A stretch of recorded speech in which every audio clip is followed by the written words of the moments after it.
What's up, guys? At the latest Nintendo Direct, the new trailer for The Legend of Zelda Echoes of Wisdom has been released. So I decided to do an analysis on this trailer. So let's start. So here you can see that Link is in probably Ganon's castle, and he has new weapons and clothes. So it kind of looks like the Locomo sword. Not really sure though. Seems like something completely new. And once again, Zelda's trapped in a crystal. It's the Ganon from the old 2D Zelda games, and Link is fighting Ganon. So obviously Ganon has his signature moves, the energy ball, and Link finishes him off with a jump spin attack. Now also we can see these cool symbols on the wall. I'm not really sure of their purpose. I don't think it means anything, but it's cool. So we can see that Ganon's left behind spear has created some rift in the ground to a different dimension maybe? Anyway, Link shoots an arrow and saves Princess Zelda before being swallowed into the void. And we can see these cool things that look like Morse code. We see that a lot in this game, which looks pretty cool. So when Zelda narrowly escapes, we can see that inside of the different dimension, there actually are places that we can travel and go to. Well, probably late game. And here's kind of like a Breath of the Wild opening, so I thought that was cool. So the thing that I'm feeling not the best about in this game is that it's basically a direct copy of the Link to the Past map. You can see this cave in the bottom right, and then obviously Hyrule Castle in the center. So this seems to be a completely new place, and we can obviously see Death Mountain in the northwest, which actually has changed places, and Kakariko Village to the west. So we can see these two Hylian guards rush up to Zelda. Also, I forgot to mention Zelda standing in front of Lake Hylia.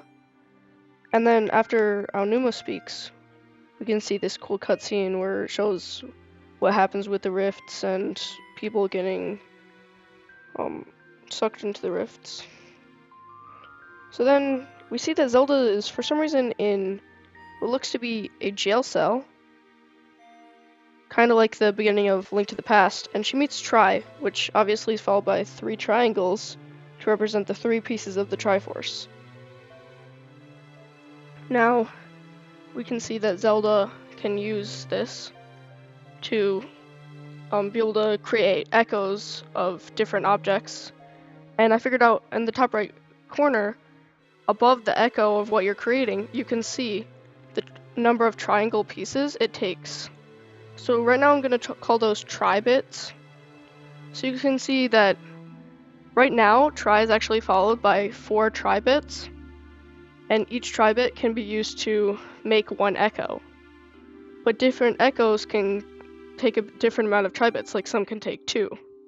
And also here for the right D-pad, a lot of people think that you can switch weapons. No, that just switches echoes. Now, I also wanted to look at these things. I believe these are teleportation spots as they appear on the map, and they seem pretty important.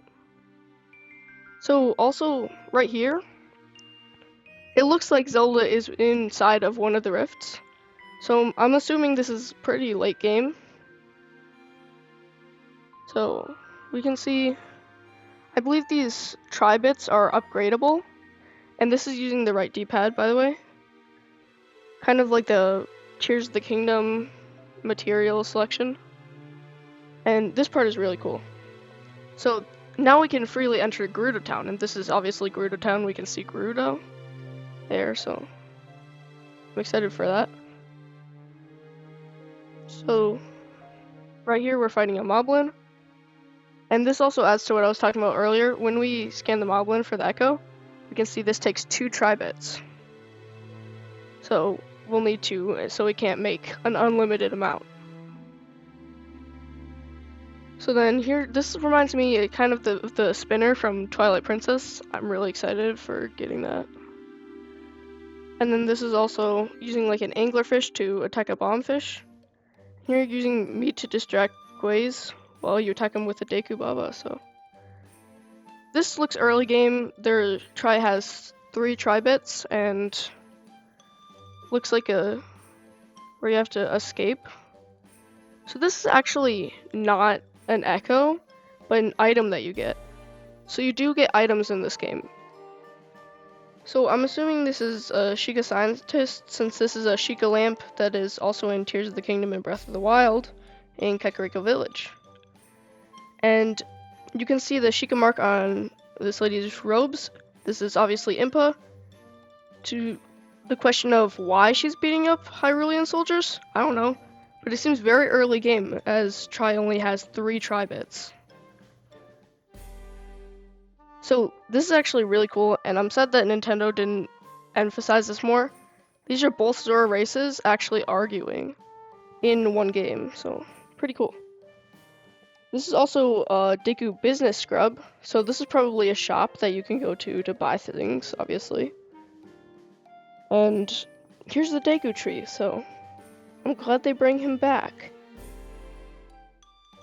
And anyway, this actually might be a boss fight, considering that there is this squid in the background, and Zelda has no stamina wheel. So that might be like a power you get. And here you can see this looks like an early game boss, as Tri only has 3 Tri-bits. So this might be where you get the 4th Tri-bit, because it might be upgradable after bosses. And then here you can see all the different things. There's a Lizapulse, these are Skulltulas. And you can see that all the different puzzle solving ways. This is a P-hat. You can do things. And it looks like a candle, and this is one of my favorites, the Redead. It used to give me nightmares as a child. So you can see it's ear-piercing scream again.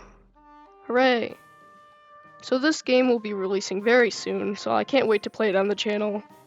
And if you want to watch me play, then you should subscribe.